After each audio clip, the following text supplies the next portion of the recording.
to stop building enterprise SaaS platforms. Welcome back to the Idea Supply Chain, where we take a look at where ideas come from and what makes those ideas valuable.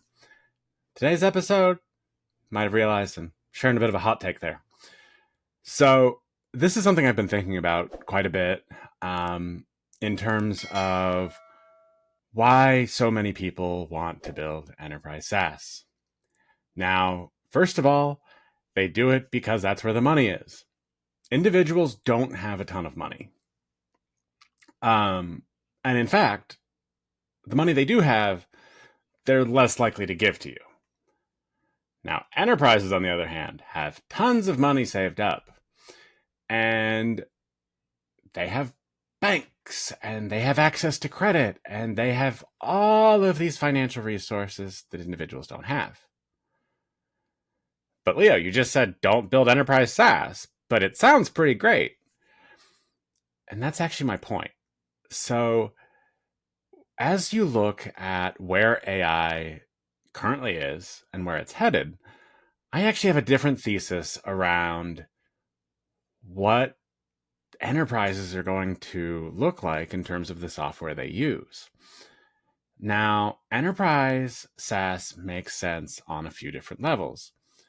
Typically, it offers a single solution for everybody in the company. You have a guarantee of things like single sign-on, and you have more resources to spend and like audit trails and everything like that. And if you watch my last video where I talked about people being the most undervalued asset in the economy, this is the flip side of that. So because humans are undervalued and they're in these very adversarial relationships with the companies they work for, there are a lot of controls that go into place in terms of making sure that individuals can't screw over the company that they work for, because the company is screwing over the individual they work for. So they assume that it's, fair game back and forth. And by fair game, I mean they're going to rig the system in their favor as much as possible, right?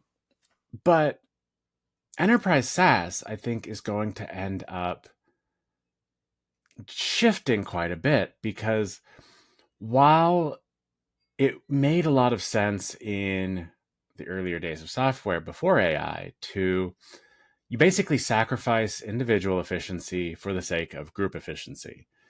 And, this is something I struggled with, being ADHD and autistic and a software engineer.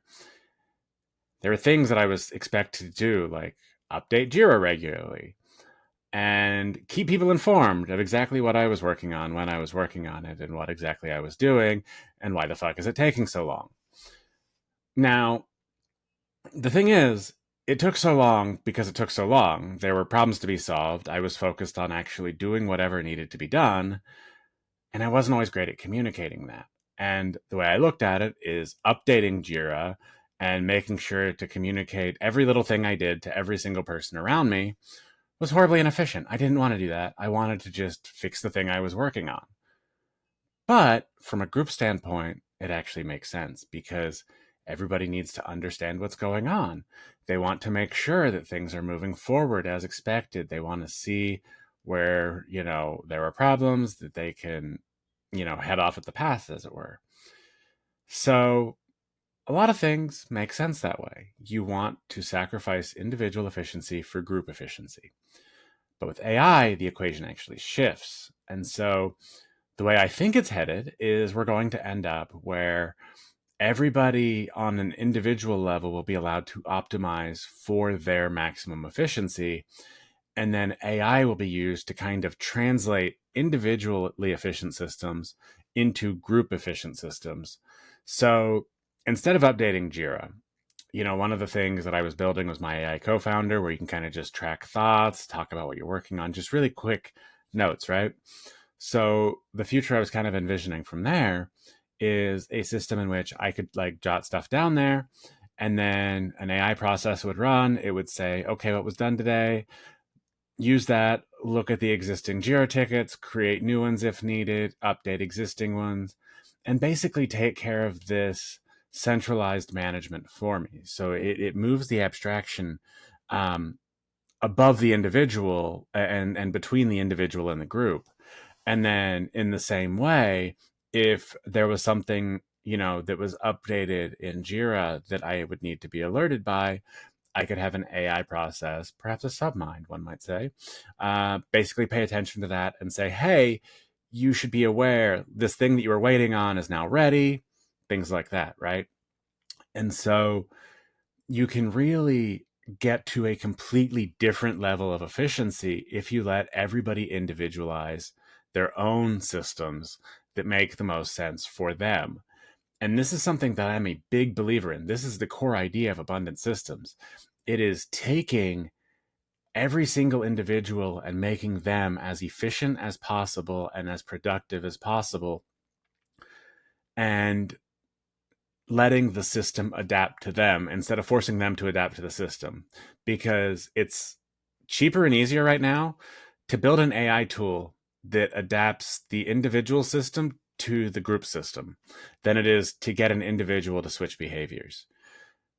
It's really hard to get someone to switch behaviors when they don't see the benefit in that. And until I really thought about it from this standpoint, I didn't see the benefit of being less efficient personally so that the group could be more efficient, because in my head that just didn't make sense. I'm like, but you're complaining about me for not being fast enough in times, but then you want me to intentionally slow myself down.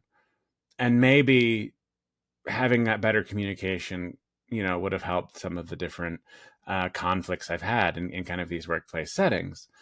So what does this mean for enterprise SaaS? Well, the problem with enterprise SaaS is a lot of times you build SaaS products so that they stick to the enterprise and they can't easily be removed.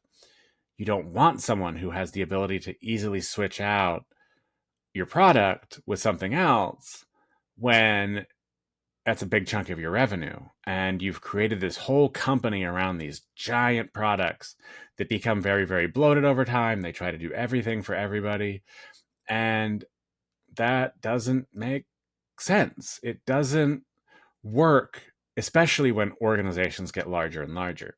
So what you have is you have these giant systems that don't really solve anybody's problems, or they try to solve everybody's problems, which just means every individual user has to put up with more noise. It's harder to find stuff. There's not a great way to communicate efficiently or effectively in these larger systems because everything is kind of everywhere. It gets in the way.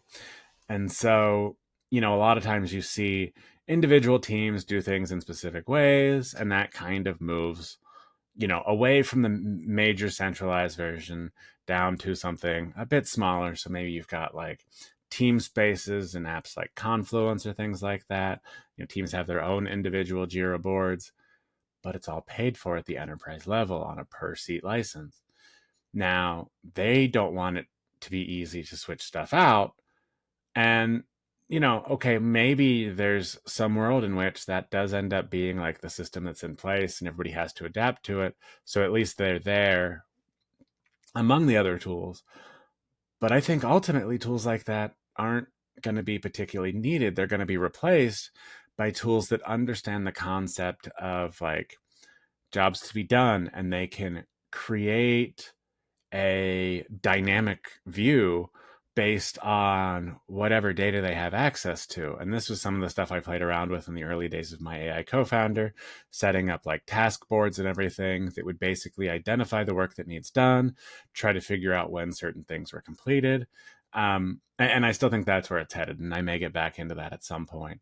But I've just moved on to kind of more pressing problems because it turns out like that was a harder sell, and I wanted to kind of get people into more of just the idea of creating their own individual systems to maximize their efficiency, instead of worrying so much about like the external piece. But yeah, I don't think there's going to be as much value in these enterprise systems because there's going to be bloat. And if you look at the shift from kind of people being the doers to people being allocators of resources, which is where I think it's going to go with agents and everything. So basically, the most valuable skill is knowing how to allocate resources into like breaking down problems. You need to do this, this, and this. You have different AI tools that can do these different pieces. You become like an orchestrator. Like, okay, I'm going to spend, $5 to run this AI process, and $3 over here, and $7 over here. And that creates an end result that is worth, $100. And that's really where the ultimate benefit comes. And so as enterprises start learning that, they start pushing the resources down to the individual level, then those people are going to be the ones who actually have the budgets to spend on tooling. And so when you get people into a place where they, as an individual, know how to very, very efficiently use your system because it is designed to work the way that they think, that's where a huge amount of potential value is unlocked, because you're breaking it apart from this centralized place where everything has to be the same to make sure it all works together. And it's going down to the edge to where you need to maximize the benefit for that individual user, not the giant company. And when you're starting to build for the individual user, that's going to ultimately be way more valuable, because in the end, individuals are going to be the ones who allocate the resources, not companies. And so right now, it does seem like enterprise SaaS is the place to be. But if you're going into that space, just be aware that there's a good chance that in the future, and I don't know exactly when, it's probably going to be a good 5 to 10 years before we really see this stuff take off and a lot of these trends take shape. But maybe faster than that. I don't know. It's hard to guess, but it's going to happen eventually, just because that is the most efficient way to both allocate resources and to build systems that work well together. And there are going to be companies still in the old enterprise stuff, but those are the companies that are not going to be growing very quickly. Their employees are going to get annoyed for having to put up with the bullshit of all these stupid systems that don't do what the fuck you want. Not that I've used these systems, but I have, and they suck. And, ultimately it'll lead to individuals being happier, being more fulfilled, being more efficient, and focusing on what they should be focusing on, which is living life, not doing a bunch of work that doesn't make any fucking sense for people who don't actually care about you. Anyway, that's enough of a rant for today. So avoid enterprise SaaS, start building for individuals. Even though it might mean that your growth is slower, you might not be able to charge as much starting out, but in the end, you're going to end up in a much better position for the way big companies are going to be forced to go. And they will go that way once they realize that that's how to make more money, because let's face it, that's what they're trying to do. So thanks for watching. I'll see you in the next video.